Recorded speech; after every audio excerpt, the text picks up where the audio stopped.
Standing in my corner office overlooking downtown Chicago, I stared at the phone message that made my hands shake. After 3 years of complete silence, my father had texted me. "Family dinner at 7 p.m. tonight. Important discussion." Richard Morrison had abandoned me when I turned 18, missed my wedding to Sarah 2 years ago, and never once acknowledged that I'd built a $540 million hotel empire from absolutely nothing. But here I was, driving through the familiar streets of my childhood neighborhood, carrying a leather briefcase full of legal documents that would change our relationship forever. Tonight, my father wanted to reconcile, and I was about to show him exactly what his absence had cost him. The white colonial house on Maple Street looked exactly the same as the day my father threw me out. Same chipped paint on the front steps, same dying oak tree in the yard, same feeling of dread settling in my stomach as I walked up the driveway. I knocked on the door, and when Richard Morrison opened it, I barely recognized him. The man who had once commanded every room he entered now looked smaller, grayer, wearing a faded sweater that had seen better days. "Duncan," he said, stepping aside to let me in. "You look successful." The living room hadn't changed either. Same brown leather couch, same wooden coffee table with ring stains from years of careless drink placement. Same family photos on the mantle that stopped including me after my 18th birthday. But what struck me most was what wasn't there anymore. Gone were the expensive suits hanging in the front closet. Gone was the confident swagger that had defined Richard Morrison during my childhood. "I suppose you want to know why I called," he said, settling into his old recliner. I remained standing, briefcase at my side. The thought had crossed my mind. Richard studied me with eyes that seemed to catalog every detail of my appearance. My custom-tailored suit, my Italian leather shoes, the Rolex Sarah had given me for our first anniversary. The same eyes that had looked at me with disappointment 18 years ago when he decided I was the reason his construction business was failing. "Do you remember what I told you the day you left?" he asked. How could I forget? It was burned into my memory, like a brand. I had just graduated high school, ready to start community college in the fall, when Richard's biggest client pulled out of $1 million project. Instead of examining his own poor project management or the corners he'd cut on materials, my father had turned his rage on me. "You told me I was a distraction," I said, "that I'd never amount to anything without you guiding me." "I was protecting you," Richard said, and I almost laughed at the absurdity. "You needed to learn independence." The memories flooded back against my will. 18 years old, standing in this same living room with 2 suitcases and nowhere to go. Richard had given me exactly $100 and told me not to come back until I'd learned what real work meant. I'd spent that first night in my car, parked behind a gas station, wondering if my own father truly believed I was worthless. I thought about Sarah, probably at home right now, preparing dinner, trusting that I could handle this confrontation without falling back into old patterns of seeking Richard's approval. My wife had never met my father, had only heard the stories I'd reluctantly shared about my childhood. She'd been the one to hold me on our wedding day when I kept checking my phone, hoping against hope that Richard might surprise me by showing up. "Where were you 2 years ago?" I asked, my voice steadier than I felt. Richard shifted in his chair. 2 years ago. My wedding day. Sarah and I got married at the Riverside Chapel. I sent you an invitation. I received it. But you didn't come. I wasn't ready. The simple statement hung between us like smoke. Not ready for what? To see his son happy, to admit he'd been wrong, to face the reality that I'd built a life without his permission or guidance. I started my first hotel with a loan secured by Sarah's grandmother's wedding ring, I told him. A tiny place called the Sunset Inn outside of Peoria. 24 rooms, half of them with leaky faucets. I lived in the storage room for 8 months, working 20-hour days, learning everything from bookkeeping to plumbing repair. Richard's expression didn't change, but I caught something flickering in his eyes. Interest, pride. Or was I imagining what I'd always wanted to see? Sarah worked double shifts at the diner to help us make loan payments. We ate ramen noodles for breakfast, lunch, and dinner because every spare penny went back into the business. When the heating system died in January, we couldn't afford a professional repair, so I spent 3 days in that freezing basement with a manual and a prayer fixing it myself. I walked to the mantel looking at the family photos that told the story of a relationship frozen in time. There was 8-year-old me at Little League, 12-year-old me at my middle school graduation, 17-year-old me at senior prom. But nothing after that. Like I'd simply ceased to exist the moment I stopped living under Richard's roof. By year 2, I'd saved enough to buy a second property, then a third, each one a little bigger, a little nicer. Sarah quit the diner to help me manage operations. We reinvested everything, lived modestly, built slowly. No shortcuts, no borrowed confidence, just hard work and smart decisions. I turned back to face my father. Do you know what I thought about most during those early years? Whether you'd be proud of what I was building, whether you'd approve of my business plan, my expansion strategy, my choice in a wife. It took me years to realize I was building something better by not seeking your validation. Richard stood up, walking to the kitchen without invitation. I heard him moving around, the sound of a coffee pot being filled, cabinet doors opening and closing. When he returned, he carried 2 steaming mugs. "I've been watching you," he said, handing me one of the cups. The coffee was terrible, weak, and bitter, but I took a sip anyway. "Watching me? Your success hasn't gone unnoticed, Duncan. A man doesn't build a $540 million company without attracting attention." Something in his tone made my stomach tighten. This wasn't the conversation I'd expected. Where was the apology? Where was the acknowledgement that he'd been wrong to abandon his only child? "I've had people keeping an eye on your progress," Richard continued, settling back into his recliner. "Professional people, thorough people." The briefcase in my hand suddenly felt heavier. Inside were incorporation documents for the Duncan Morrison Foundation, a charitable organization I'd planned to establish in honor of the father I'd once idolized.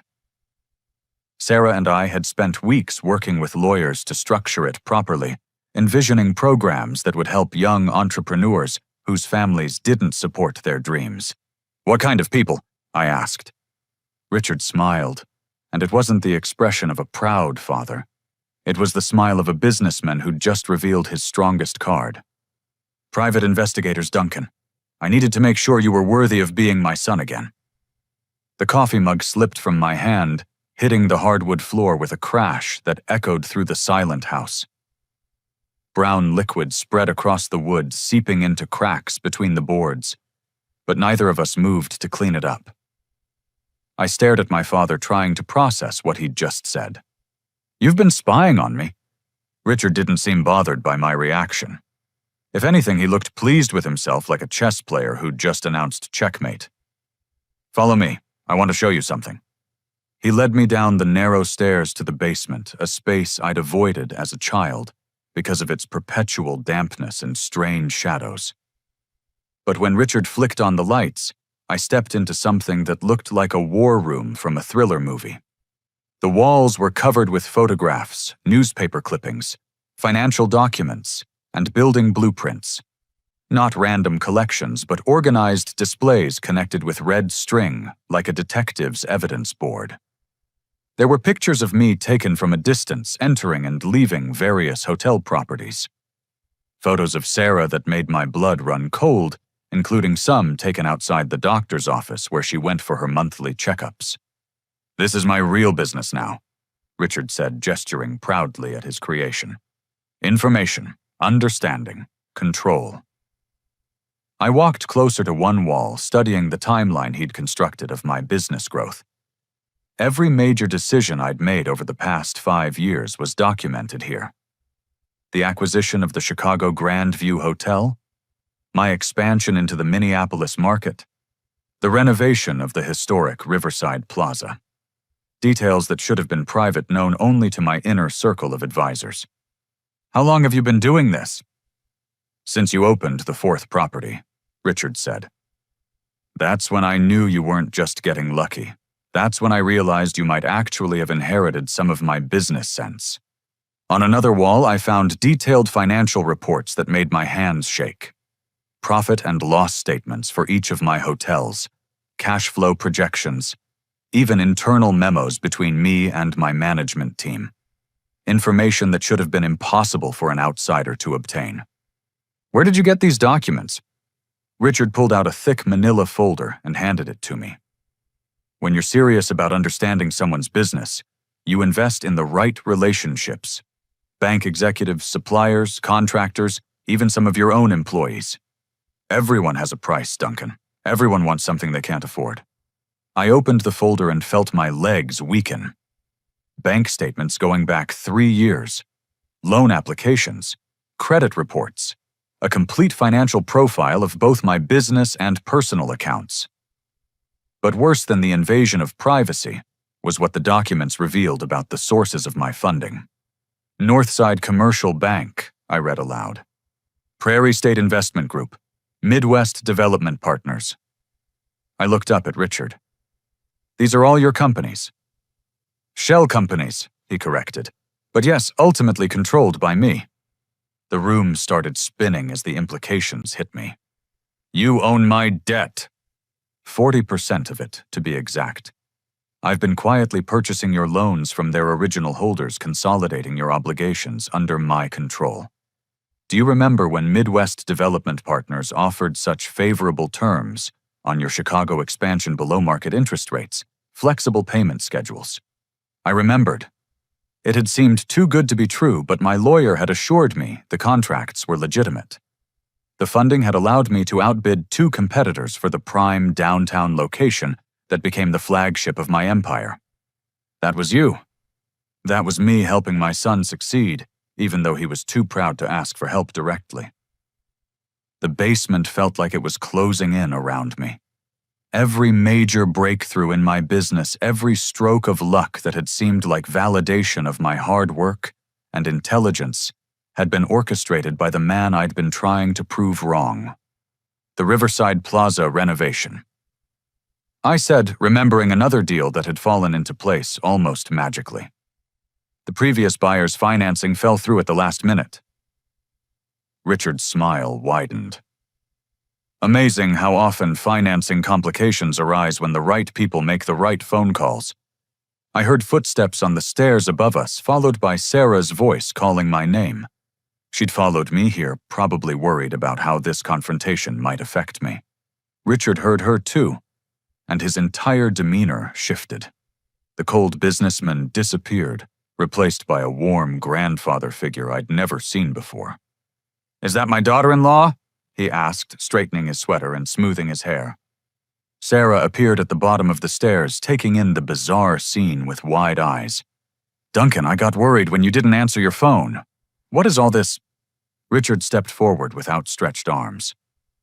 "Sarah, finally, I've been looking forward to meeting you for so long. Duncan has told me wonderful things about you. I hadn't told him anything about Sarah because we'd had no contact for 3 years. But my wife, ever gracious, accepted his embrace while shooting me a questioning look over his shoulder. "This is quite a collection," she said, studying the walls with the trained eye of someone who'd helped me analyze countless business documents. "Mr. Morrison, did you compile all of this yourself?" "Please call me Richard, or Dad if you're comfortable with that." He guided her toward the newest section of his display, an area I hadn't examined yet. I wanted to make sure I understood the scope of Duncan's achievements before we reconciled. Sarah paused in front of a bulletin board covered with architectural plans and construction photos. "These look like hotel designs." "Future projects," Richard said proudly. "Properties Duncan will be acquiring over the next 18 months. I've been tracking the opportunities, analyzing the markets, even conducting some preliminary negotiations with sellers." My throat went dry. What preliminary negotiations? Richard pulled out another folder, this one even thicker than the first. The Grandview chain is looking to divest their Colorado properties. The Hamilton Group wants to liquidate their California assets. The Preston family is considering selling their historic inns throughout New England. I've positioned myself as a consultant to ensure you get first access to the best opportunities. You've been making deals in my name. In preparation for our reconciliation, Richard said, a father helping his son expand his empire. Sarah moved closer to me, and I felt her hand slip into mine. Her touch was the only thing keeping me grounded as the scope of my father's manipulation became clear. He hadn't been watching my business from a distance. He'd been controlling it, shaping it, steering it according to his own vision. Richard, Sarah said carefully, Duncan builds his business based on his own research and analysis. He doesn't need anyone making decisions for him. Of course not, Richard agreed quickly. But surely you can see the value of family working together. The Morrison name carrying on through another generation of successful businessmen. I looked at the walls surrounding us at the evidence of years of surveillance and manipulation, and felt something break inside my chest.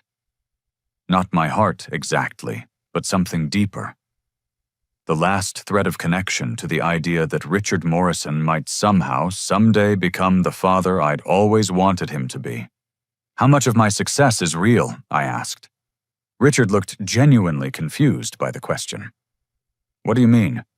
How much of what I've built came from my own decisions, my own work, my own intelligence, and how much came from you pulling strings I didn't even know existed? Does it matter? He asked. Success is success, Duncan. Results are what count in business. But it did matter. It mattered more than anything. Because if my achievements weren't really mine, then who was I? What was I?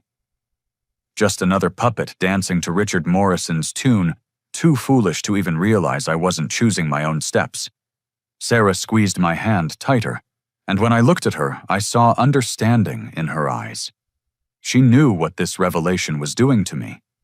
She also knew something else, something she hadn't told me yet, but was about to share with my father. Richard, she said, there's something you should know. Something that might change how you think about family and control. My father leaned forward eagerly. Duncan and I are expecting our first child.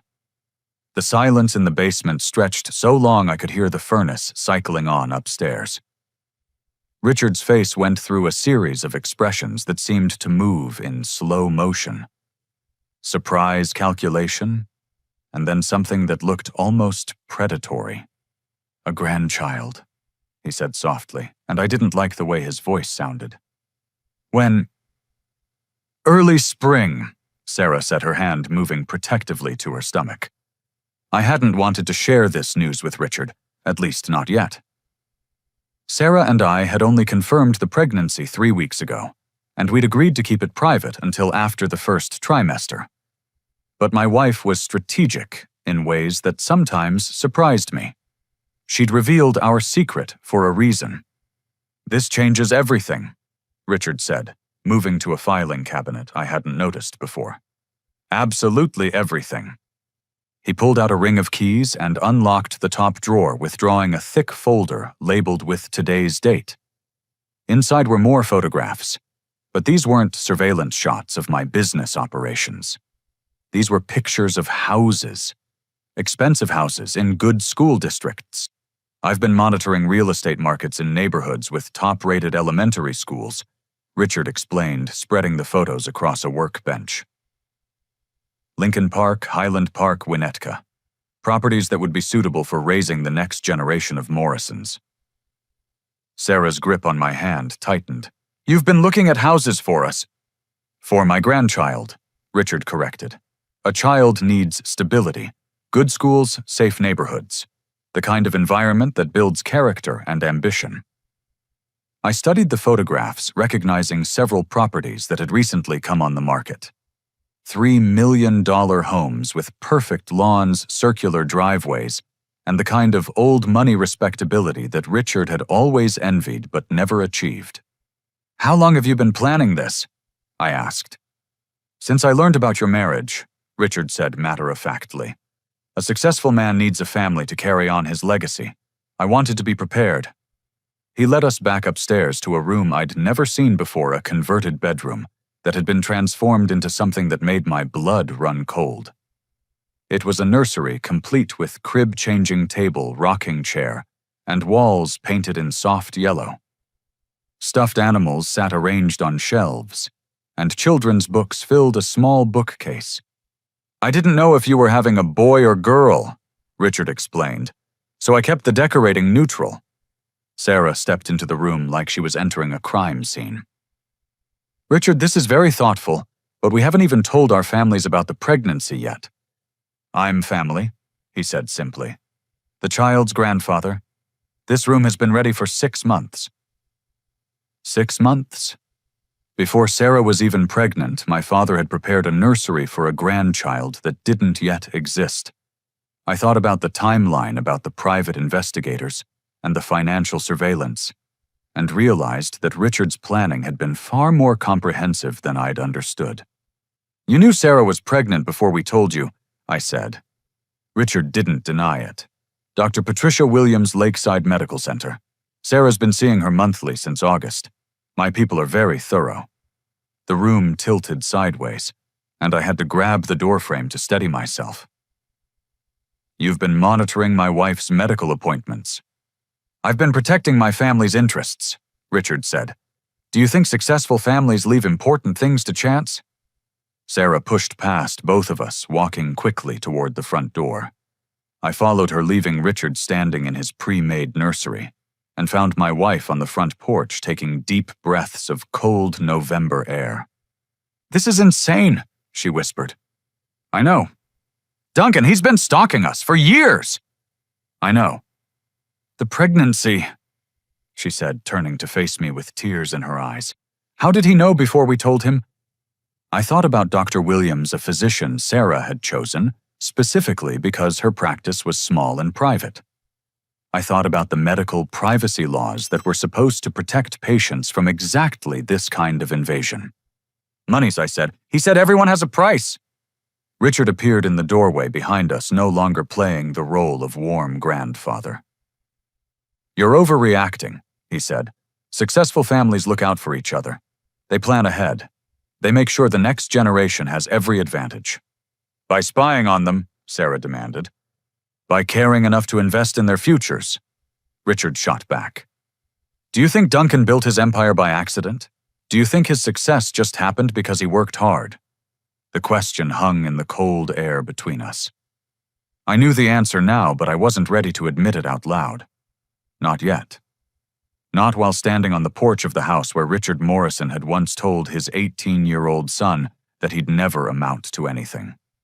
"I want to show you something else," Richard said. "Something that will help you understand the bigger picture." Against my better judgment, I followed him back inside. Sarah came too, but she stayed close to the door, ready to leave at the first sign of further craziness. Richard led us to the kitchen and opened a drawer filled with manila envelopes, each one labeled with a name I recognized. My business partners, my employees, my suppliers, my lawyer, even my accountant. He selected one labeled Jonathan Pierce First National Bank and handed it to me. "Open it," he instructed. Inside were photographs of Jonathan having lunch with a woman who wasn't his wife, along with detailed financial records showing irregularities in his personal accounts. Evidence of what looked like embezzlement from bank funds. "John is a friend," I said weakly. "He's helped me structure several loan packages." "John is a criminal," Richard corrected, "and he's been steering you toward specific financial products that benefit my shell companies. He's been working for me for 2 years. I thought about every conversation I'd had with Jonathan Pierce, every piece of advice he'd given me, every loan structure he'd recommended. Had any of it been honest guidance, or had it all been manipulation designed to benefit Richard's hidden agenda? "What do you want from me?" I asked. Richard smiled, and this time it reached his eyes. "I want what I've always wanted, Duncan. I want my son to succeed. I want the Morrison name to mean something again, and I want my grandchild to inherit an empire instead of just a collection of hotels." He pulled out one final folder, this one labeled with my name in bold black letters. But first, we need to make some adjustments to your current business structure. Inside the folder were legal documents I didn't recognize. Corporate reorganization papers, board appointment forms, and what looked like a power of attorney agreement. What are these? The foundation for our partnership, Richard said. With my financial backing and strategic guidance, we can expand your hotel empire into something truly significant. 20 properties, 50 properties, maybe even 100. I skimmed the documents trying to understand the legal language, but the terms seemed deliberately complex. What I could understand made my stomach sick. This gives you controlling interest in my company. This gives us a family business, Richard corrected, with proper leadership structure and long-term planning. Sarah moved to read over my shoulder, her background in business administration helping her spot details I might have missed. Duncan, she whispered, these documents would make your father the majority owner of everything you've built. Everything we've built together, Richard said firmly. Because whether you want to admit it or not, son, we've been partners for 5 years. I've just been the silent partner. I looked around the kitchen of my childhood home, remembering Saturday mornings when Richard would review his construction projects over coffee, explaining to young me how successful men made tough decisions and commanded respect. I'd wanted so desperately to earn that respect to prove I could be the kind of son he'd be proud of. But the man standing in front of me wasn't offering respect or pride. He was offering control. Complete, total control over everything I'd worked for, everything Sarah and I had built together, and everything our unborn child would inherit. What if I say no? I asked. Richard's smile didn't waver. Why would you say no, Duncan? This is everything you've always wanted. A chance to build something really significant. A chance for us to work together as father and son. But what if I say no? The smile disappeared. Then you'll discover that 40% debt ownership is more powerful than you might think. Especially when that debt includes penalty clauses that can be triggered by the lender at any time. The threat was clear, even wrapped in the language of family cooperation.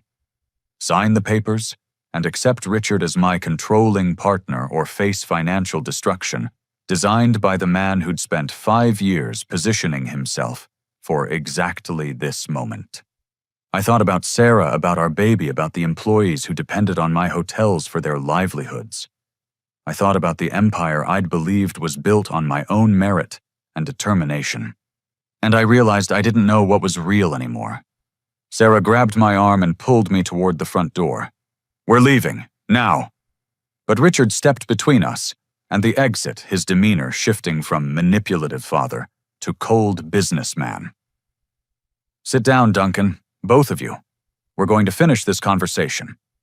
The hell we are, Sarah said, but I could hear the fear in her voice. Richard moved to the living room window and pulled the curtain aside. Do you see the black sedan across the street? The blue pickup truck 2 houses down. Those are my people making sure our family discussion isn't interrupted. My blood went ice cold. You're having us watched right now. I'm making sure you understand the seriousness of this situation, Richard said. Sit down. I looked at Sarah, seeing my own fear reflected in her eyes, and made a decision I'd regret for the rest of my life. I sat down on the brown leather couch, pulling my wife down beside me. The same couch where I'd eaten cereal and watched Saturday morning cartoons, where Richard had once helped me with homework, where I'd imagined having the kind of father-son relationship I'd seen in movies. That's better, Richard said, settling back into his recliner. Now let's talk about the reality of your situation. He pulled out a tablet and began swiping through what appeared to be financial documents. Morrison Hotels currently owes approximately $87 million across various loans and credit facilities. 40% of that debt, as I mentioned, is now held by companies under my control. The numbers felt surreal. I'd known my business carried significant debt, but seeing it laid out so clinically made my stomach turn. $87 million. More than some small countries' annual budgets. Under the terms of these loan agreements, Richard continued, I have the right to call in my portion of your debt with 30 days' notice. $35 million, Duncan, payable in full. Sarah's hand found mine, and I felt her trembling. That's not possible. No loan agreement allows for immediate full payment without default. Richard smiled at her like a teacher correcting a naive student. Read the fine print, dear. Specifically Section 12, subsection C of the Midwest Development Partners Agreement. Material change in ownership structure triggers immediate payment obligations. I knew without looking that he was telling the truth. I'd signed dozens of loan documents over the years, trusting my lawyer to negotiate reasonable terms. But if Richard had been manipulating the process through corrupted bank officials who knew what landmines had been buried in the contracts, even if you called in the debt, I said, struggling to keep my voice steady, I have assets. The hotels are worth far more than $87 million. Are they? Richard swiped to another screen. The Chicago Grandview is mortgaged at 92% of its assessed value. The Minneapolis properties carry environmental liabilities that could trigger massive cleanup costs. The Riverside Plaza renovation was financed with bonds that include personal guarantees from both you and Sarah. Each revelation hit like a physical blow. I'd thought I understood my own business, my own financial position. But Richard had been orchestrating things behind the scenes for years, steering me toward increasingly complex and dangerous financing arrangements. What about your competitors? Richard asked conversationally. Marcus Powell at Midwest Hospitality Group has been very interested in acquiring your properties. He's been watching your expansion, waiting for the right opportunity to make an offer. The name hit me like lightning. Marcus Powell had been my biggest rival for the past 3 years, consistently outbidding me on prime properties and stealing clients I thought were locked up. A man I'd viewed as my nemesis in the hotel business. You've been talking to Marcus Powell? More than talking, Richard said. Marcus understands the value of strategic partnerships. He also understands that sometimes successful businessmen need help restructuring their operations. Sarah leaned forward, her business training kicking in despite her fear. What kind of help? The kind where everybody wins, Richard said. Marcus acquires 3 of Duncan's underperforming properties at fair market value. Duncan gets enough cash to pay down his most troublesome debt obligations. I get a son who's willing to accept guidance and partnership. And if I refuse, Richard set down the tablet and looked at me with something that might have been disappointment. Then Marcus calls in his own investments in your debt structure. Did you know Midwest Hospitality Group has been acquiring distressed loans throughout the Chicago market? Very quietly, very strategically, very. My world tilted sideways. Marcus owns part of my debt too. 15% to be exact. Combined with my 40%, that's 55% of your total obligations. Enough to force immediate payment, trigger bankruptcy proceedings, and liquidate all assets to satisfy creditors. Sarah made a sound like she'd been punched in the stomach.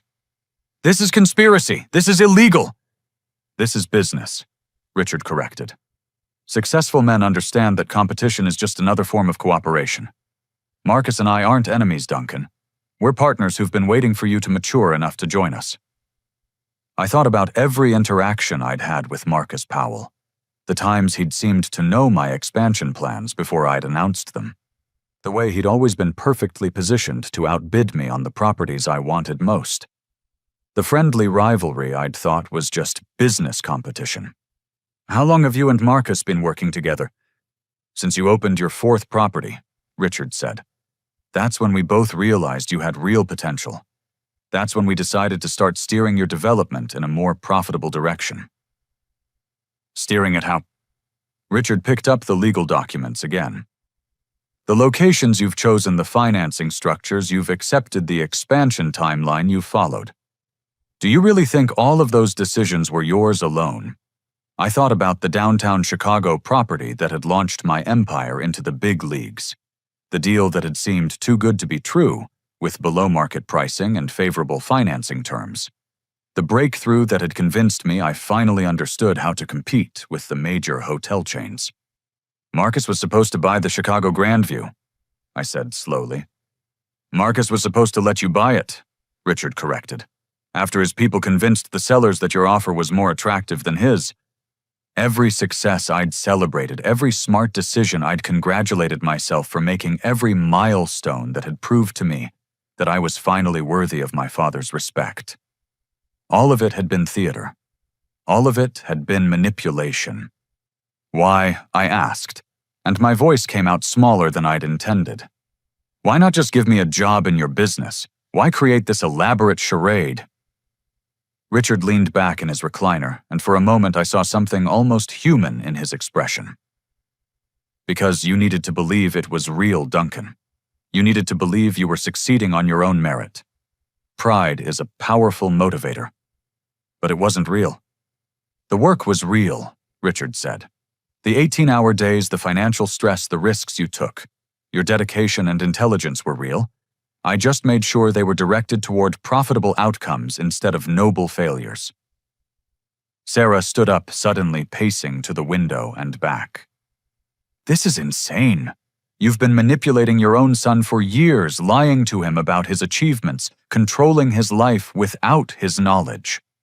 I've been helping him succeed beyond his wildest dreams, Richard shot back. Do you think Duncan would have built a $540 million empire without guidance? Do you think his natural talents alone would have been enough to compete with established hotel chains? I guess we'll never know, I said quietly. The room fell silent except for the ticking of an old clock on the mantel.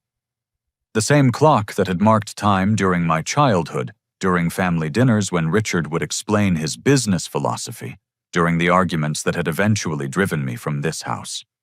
What exactly are you proposing? I asked. Richard brightened, pulling out the legal documents again. Partnership. Real partnership this time. You sign these papers which restructure Morrison Hotels as a family corporation with proper governance. I become chairman of the board, you remain chief executive officer, and together we build something truly magnificent. What about Sarah? Sarah becomes chief financial officer with full authority over day-to-day financial operations. The baby inherits a real empire instead of just a collection of properties. I looked at the documents, trying to understand the implications. And if I refuse, Richard's expression hardened. Then Marcus and I call in our combined debt holdings. 55% of $87 million payable in 30 days. Your assets get liquidated to satisfy creditor claims, your employees lose their jobs, and you spend the next decade trying to rebuild from bankruptcy. You would destroy your own son's life. I would save my son from his own stubbornness, Richard said firmly. Sometimes successful people have to make difficult choices for the greater good. Sarah returned to the couch, sitting closer to me than before. I could feel her thinking, her business mind working through the scenarios. We were trapped, but there might be options Richard hadn't considered. How long do we have to decide? She asked. 24 hours. Richard said. I'll need signed documents by tomorrow evening, or Marcus and I will be forced to pursue other options. He stood up, smoothing his sweater, and suddenly looked like the father I remembered from childhood. Confident, decisive, completely certain that he knew what was best for everyone around him. I hope you'll make the right choice, Duncan, for your family's sake. As we drove away from the white colonial house, I caught a glimpse of the black sedan in my rearview mirror. It followed us for 6 blocks before turning off, but the message was clear. Richard Morrison wasn't just manipulating my business anymore. He was controlling my entire life. And I had less than 24 hours to figure out how to fight back. Sarah didn't say a word during the 20-minute drive back to our house in Lincoln Park. She stared out the passenger window, one hand resting on her stomach, processing everything we'd discovered. When we pulled into our driveway, she finally broke the silence. We're calling David Chen first thing in the morning. David Chen was my lawyer, the man who'd helped structure every major business deal for the past 3 years. He'd also, I now realized, been working with loan documents that Richard had probably influenced or outright corrupted.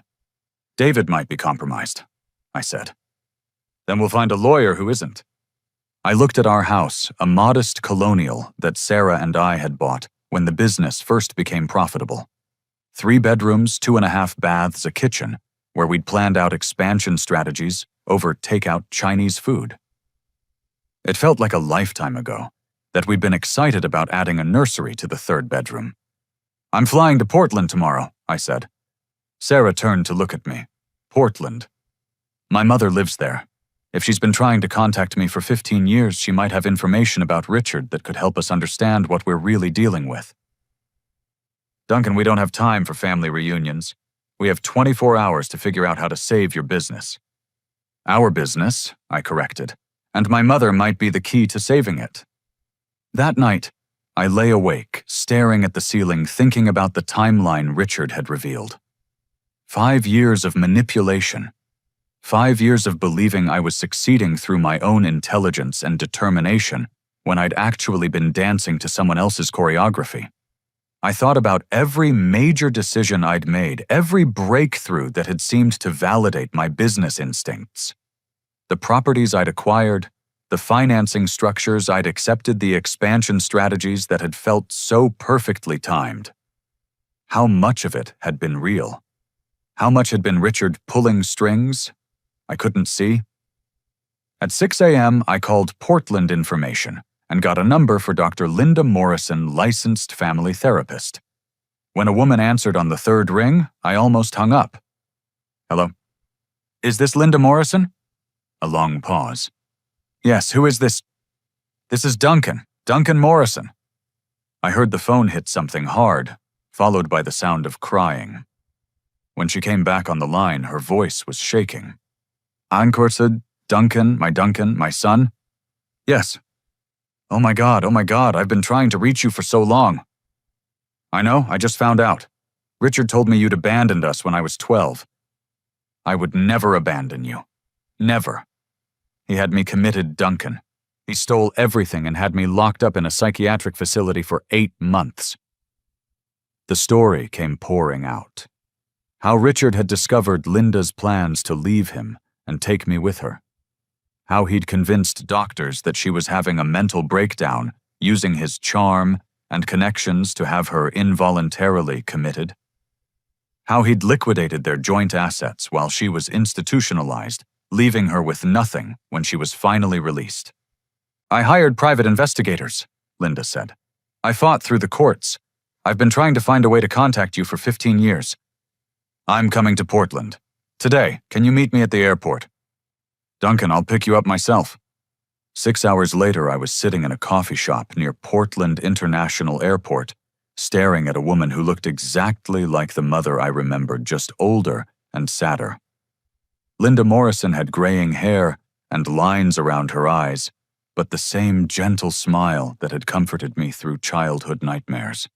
"You look like him," she said, studying my face. "But you have my eyes. Tell me about the private investigators." Linda pulled out a banker's box from under the table. 15 years of research, Duncan. Everything I could find about Richard's business dealings, his associates, his methods of operation. The box contained hundreds of documents, financial records showing patterns of fraud going back decades, legal complaints from business partners who'd been swindled, evidence of bribery, extortion, and racketeering that painted a picture of systematic criminal behavior. "Richard isn't just manipulative," Linda explained.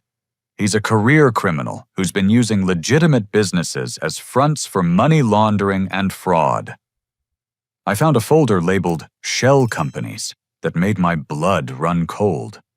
The same company names that held my debt were listed here, along with evidence that they were funded through illegal activities. Richard hadn't just been steering my business toward his own financial benefit. He'd been using my success to legitimize dirty money. "There's more," Linda said, pulling out a thick manila envelope. "About 6 months ago, one of his associates contacted me. Someone who wants out of Richard's operation." Inside the envelope were FBI surveillance photos and what appeared to be recordings of conversations between Richard and various business partners. Evidence of systematic fraud, bribery, and conspiracy that would put my father in federal prison for the rest of his life. "Who is the associate?" I asked. "Someone you know, Marcus Powell." The coffee shop seemed to tilt sideways. Marcus is working with the FBI. Marcus is an informant. He's been gathering evidence against Richard for 3 years, building a case that will bring down the entire operation. I thought about every interaction I'd had with Marcus Powell, reframing them in light of this revelation.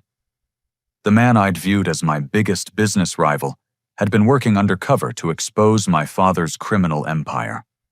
Why didn't he just arrest Richard 3 years ago? Because they wanted the whole network, Linda explained. Richard works with corrupt bank officials, crooked lawyers, fraudulent contractors, compromised government inspectors. The FBI wanted enough evidence to prosecute everyone involved. What about me? Am I part of their investigation? Linda smiled sadly. Duncan, you're the key to everything. Your business success is the centerpiece of Richard's money laundering operation. Every legitimate deal you've made, every honest profit you've generated has been used to clean millions of dollars in illegal funds. The realization hit me like a physical blow. My hotels weren't just my life's work. They were the foundation of my father's criminal enterprise. What happens when they arrest him? That depends on you, Linda said. Marcus has been trying to figure out how much you know about Richard's operation, whether you're an innocent victim or a willing participant. I thought about the legal documents Richard wanted me to sign, the partnership agreement that would make him majority owner of my company. If I signed those papers, I'd be formally joining his criminal conspiracy. If I refused, he'd destroy my business and probably frame me as an uncooperative co-conspirator. I'm trapped, I said. Not necessarily. Linda pulled out one final document. Marcus wants to meet with you. Tonight. He's prepared to offer you a deal. I looked at my mother. This woman I'd spent 18 years believing had abandoned me, and realized that she might be my only hope for saving everything Sarah and I had built together. What kind of deal? The kind where you help bring down Richard Morrison and the FBI, make sure your business survives the investigation. And if I don't cooperate? Linda's expression was grim. Then you go down with him, Duncan, and your child grows up knowing that both grandfather and father were criminals. I thought about Sarah, probably at home right now, researching bankruptcy lawyers and trying to figure out how we'd survive losing everything. I thought about our unborn child and the legacy I wanted to leave. Set up the meeting, I said. Marcus Powell looked nothing like the ruthless business rival I'd imagined during our years of competition. Sitting across from me in an empty restaurant after closing time, he seemed tired, almost relieved to finally drop the pretense of enmity. 3 years, he said, stirring sugar into his coffee. 3 years of pretending to be your competitor while actually trying to protect you from your own father. Protect me how? Every deal I outbid you on was a property Richard wanted you to acquire for money laundering purposes. Every client I stole was someone who would have drawn you into illegal activities. I've been running interference, Duncan, keeping you clean while building a case against your father. The FBI agent sitting next to Marcus introduced herself as Special Agent Patricia Rodriguez. She looked like someone who'd spent years dealing with white-collar criminals, professional, but sympathetic to victims who'd been manipulated by family members. Your father is the center of a financial conspiracy that spans 4 states, she explained. Money laundering, bank fraud, bribery, racketeering, tax evasion. We estimate he's cleaned over $200 million in illegal funds through various business fronts. Including my hotels. Especially your hotels. Your success story is the perfect cover for his operation. Legitimate business growth that explains large cash flows and real estate acquisitions. I thought about every property I'd bought, every expansion that had felt like validation of my business acumen. How much of my money is actually clean? Most of it, Agent Rodriguez assured me. Your hotels generate genuine revenue from legitimate customers, but Richard has been using your corporate accounts to process payments for illegal activities, mixing dirty money with your clean profits. Marcus pulled out a tablet and showed me surveillance footage I recognized. My father's basement office filmed from multiple angles with timestamps, showing our conversation from the previous evening. You were recording us. Hidden cameras. Agent Rodriguez explained. We've been monitoring Richard's activities for 18 months, waiting for the right opportunity to move forward with arrests. What's the right opportunity? Tomorrow night, Marcus said. When Richard thinks you're going to sign those partnership documents, we want you to wear a wire and get him to admit to the full scope of his criminal activities. The request made my hands shake. You want me to confront my father while wearing FBI recording equipment? We want you to save yourself and your family, Agent Rodriguez said firmly. Because if Richard realizes you're not going to cooperate, he'll implement what he calls his exit strategy. Which is what? Marcus and Agent Rodriguez exchanged a look that made my stomach drop. Complete destruction of your business, Marcus said. He'll call in all debt, simultaneously trigger every penalty clause, and liquidate your assets to cover his own tracks. Then he'll disappear with whatever cash he can extract from the wreckage. He'd destroy his own son's life to cover his crimes. Duncan, Agent Rodriguez said gently, your father has already destroyed multiple families to build his operation. You're not his son to him. You're a business asset. I thought about Sarah at home planning for our child's future, trusting that I'd find a solution to our impossible situation. I thought about my employees, people who'd worked hard to help build my hotels, who'd lose their jobs if Richard's plan succeeded. What exactly do you need me to do? Agent Rodriguez pulled out a small device that looked like a button. Wear this tomorrow night. Get Richard to explain his criminal activities in detail. Make sure he admits to the money laundering, the debt manipulation, and his plans for your business. He's my father. He might not tell me everything. He will, Marcus said confidently. Because tomorrow night he thinks he's won. He thinks you're going to sign over control of your business and become his willing partner. People always reveal too much when they think they're celebrating victory. What happens after I get the recording? We arrest Richard and his entire network, Agent Rodriguez explained. Bank officials, lawyers, contractors, government inspectors, everyone who's been part of the conspiracy. And my business survives. We'll freeze Richard's assets, but leave your legitimate operations intact. You'll need to restructure some debt and probably sell a property or two to clean up the accounting, but Morrison Hotels will continue operating. I looked around the empty restaurant, thinking about the choice I was about to make. Betray my father to save my business, or stay loyal to family and lose everything I'd worked for. There's something else, Marcus said. Something you need to know about Sarah. My blood went cold. What about Sarah? Richard's people have been monitoring her activities for months. Her pregnancy, her medical appointments, her daily routines. If he thinks she's a liability, he won't hesitate to threaten her safety. The room started spinning. You think he'd hurt Sarah? I think Richard Morrison is a career criminal who's committed multiple felonies to maintain his operation, Agent Rodriguez said. I think he views everyone in his life as either assets or threats. And I think pregnant women who know too much about criminal activities are often seen as threats. The decision became crystal clear. This wasn't about business anymore. This wasn't about money or success, or proving myself to a father who'd never valued me as anything more than a useful tool. This was about protecting Sarah and our unborn child from a man who'd already demonstrated he was willing to destroy anyone who got in his way. I'll wear the wire, I said. The next evening, I drove to Richard's house with FBI surveillance teams positioned throughout the neighborhood. The recording device felt like it weighed 1,000 pounds hidden inside my suit jacket, capturing every word for federal prosecutors who would use the evidence to destroy my father's life. Richard answered the door wearing his best suit, smiling like a man who was about to achieve his greatest victory. Duncan, you look successful, ready to make history. Ready to hear what you really have planned, I said. Richard led me to his dining room where he'd laid out the partnership documents next to a bottle of expensive champagne. Tonight, we celebrate the beginning of the Morrison family empire. Tell me how this really works. I said, accepting a glass of champagne I had no intention of drinking. Tell me how you've been building this for so many years. Richard's eyes lit up with the kind of pride I'd always wanted him to show about my accomplishments.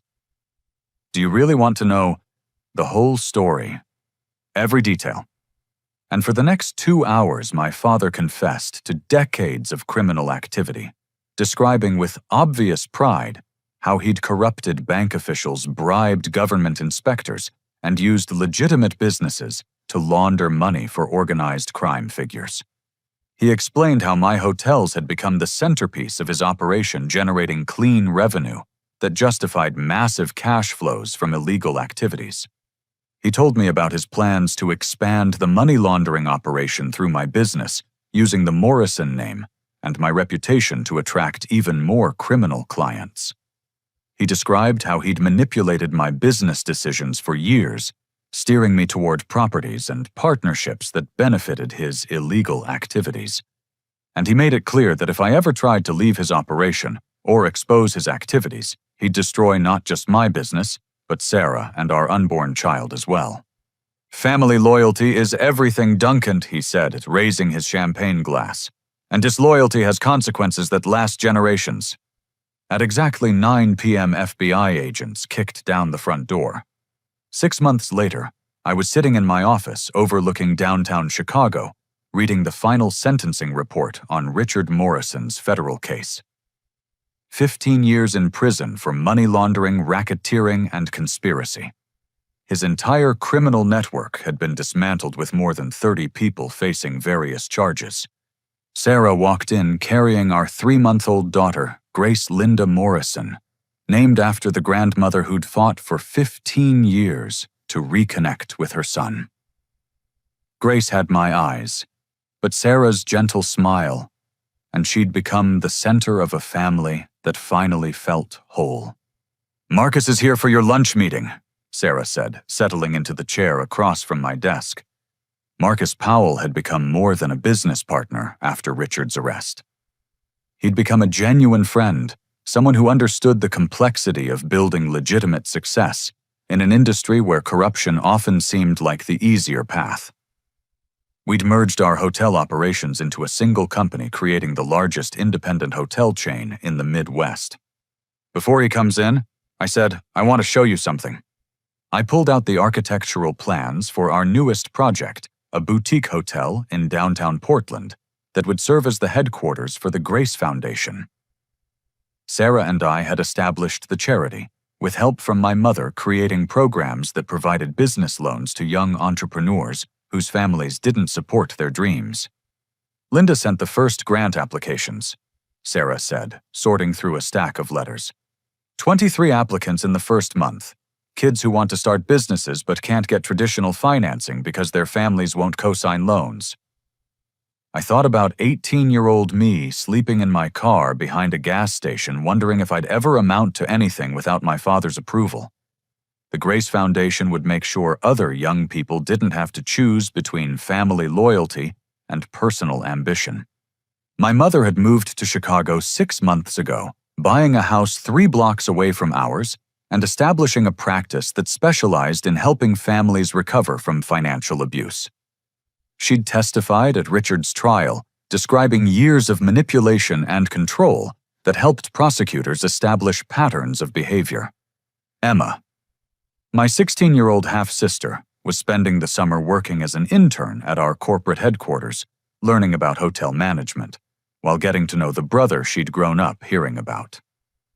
She was smart, ambitious, and completely unimpressed by the family drama that had defined my relationship with Richard.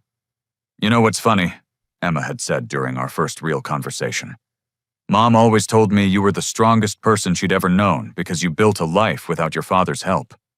She said that took more courage than staying and fighting with him."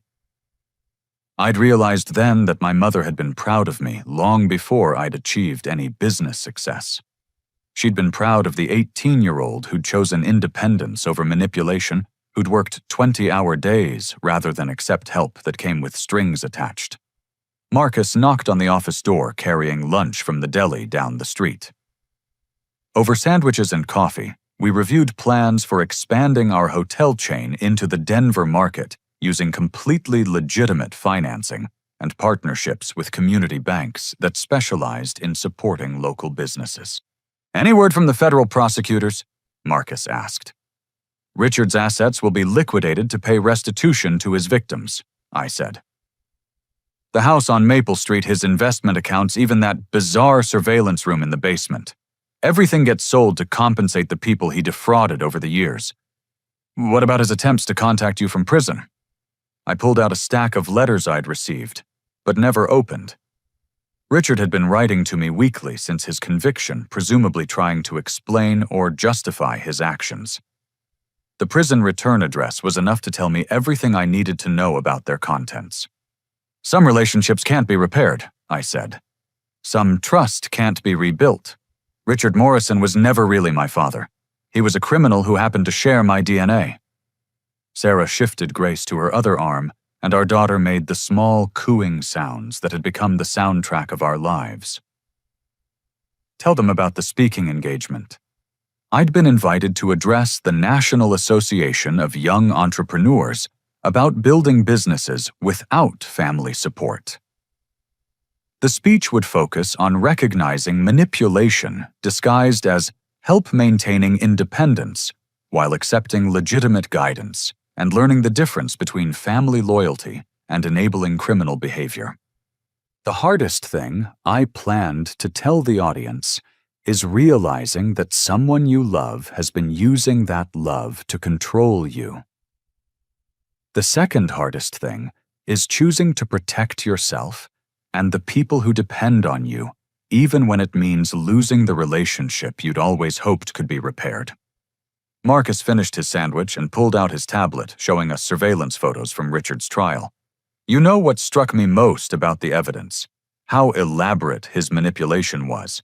Years of planning, dozens of accomplices, millions of dollars in resources, all to control one person's business decisions." "It wasn't about the business," I said. "It was about proving he was smarter than everyone else. It was about being the puppet master who controlled his son's success." "But he didn't control it," Sarah pointed out. "The work was real. The intelligence was real. The dedication was real. Richard might have manipulated opportunities, but he couldn't manipulate your character." I thought about that observation often. Richard had created opportunities for me to succeed, but he couldn't force me to work 18-hour days, or treat employees fairly, or build genuine relationships with customers. The foundation of my business success had been authentic, even if some of the external circumstances had been manufactured. Grace started fussing, and Sarah began the gentle rocking motion that usually calmed her down. "Tell them about the dinner party."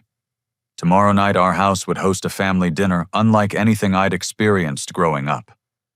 My mother Linda would be there with her husband David, a retired teacher who'd supported her fight to reconnect with her son. Emma would drive up from college, probably bringing her boyfriend to meet the extended family. Marcus and his wife would join us, along with 3 couples who'd become our closest friends since Richard's arrest. The dinner would be loud, chaotic, and filled with people who celebrated each other's successes without trying to claim credit for them. People who offered support without demanding control. People who understood that real family is built through choice and commitment, not just shared genetics. "You know what I've learned," I said, looking at my wife and daughter, thinking about the life we'd built together. "Success doesn't mean anything if it's not authentically yours. Money doesn't matter if you can't share it with people who love you for who you are, not what you can provide them. Family isn't about blood or inheritance. It's about finding people who want you to succeed on your own terms." I picked up the stack of unopened letters from Richard, walked to the office shredder, and fed them through one by one. Some relationships are worth fighting for. Some can be repaired with time and effort and mutual commitment to change. But some relationships are toxic from the beginning, built on control instead of love, manipulation instead of support. And the healthiest thing you can do is walk away, build something better, and never look back. Grace looked up at me with eyes that seemed to understand everything, and I made a silent promise. She would grow up knowing that her parents loved her unconditionally. She would understand that real success comes from integrity, hard work, and authentic relationships. And she would never have to choose between family loyalty and personal independence. Because the greatest gift you can give a child isn't wealth or connections or opportunities handed down through generations of family business. The greatest gift is teaching them to build their own life on their own terms, with people who celebrate their victories without trying to control their choices. As I looked around my office at the empire Sarah and I had rebuilt together, I realized that losing my father's approval had been the best thing that ever happened to me. It had forced me to discover my own strength, my own values, and my own definition of success. And that discovery had led me to everything that truly mattered. Now I want to hear from you. Have you ever had to choose between family loyalty and protecting yourself from manipulation? How do you recognize when someone's help comes with too many strings attached? Share your thoughts in the comments below. And don't forget to like this video if it resonated with your own experiences. Subscribe for more stories about overcoming family challenges and building authentic success. And please share this with anyone who might need to hear that it's okay to walk away from toxic relationships, even when they're with people you're supposed to love unconditionally. Your story matters, and your courage to choose independence over manipulation can inspire others facing similar struggles. Thank you for listening, and remember that the family you choose is often more valuable than the family you're born into.